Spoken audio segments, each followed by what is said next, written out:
The masquerade does not fear man who sees its face. It fears the man who tells the village. The dead do not bury themselves.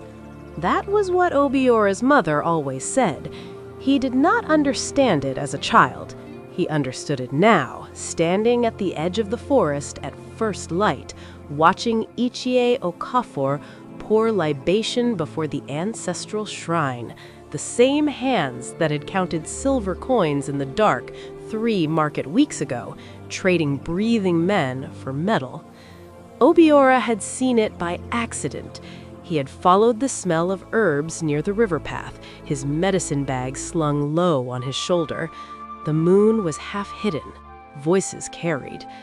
He pressed himself behind an Iroko tree and watched Ichie Okafor, holder of the Ozo title, wearer of the eagle feather, the man whose name was spoken with bowed heads, hand a list of names to a coastal trader whose skin was pale as chalk.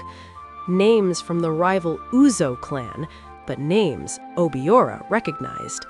One was the name of a man whose wife had come to Obiora just 2 weeks before, weeping, asking why her husband had not returned from the market road. Obiora could not sleep after that night.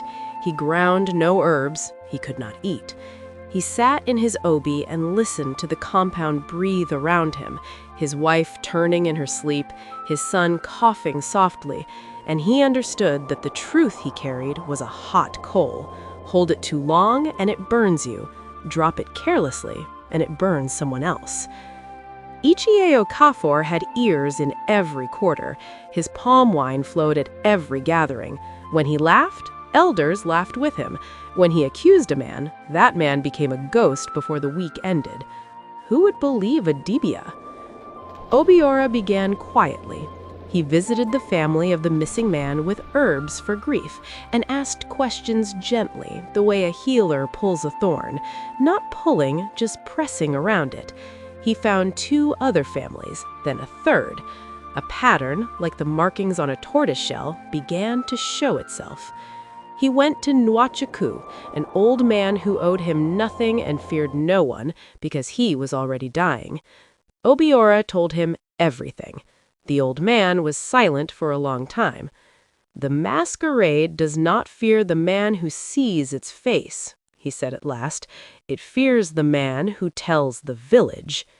And how does that man stay alive? Obiora asked. He makes sure the village hears him before the masquerade knows he is speaking. At the next Eke market, before the kola nut was broken, before Ichie Okafor could take his seat of honor, Obiora stood. He did not accuse. He named the missing, one by one. He asked aloud where they had gone and why all roads led back to one man's house. He let the silence answer. The truth, he had learned, does not need a sharp mouth. It only needs to be spoken before the wrong people can stop it.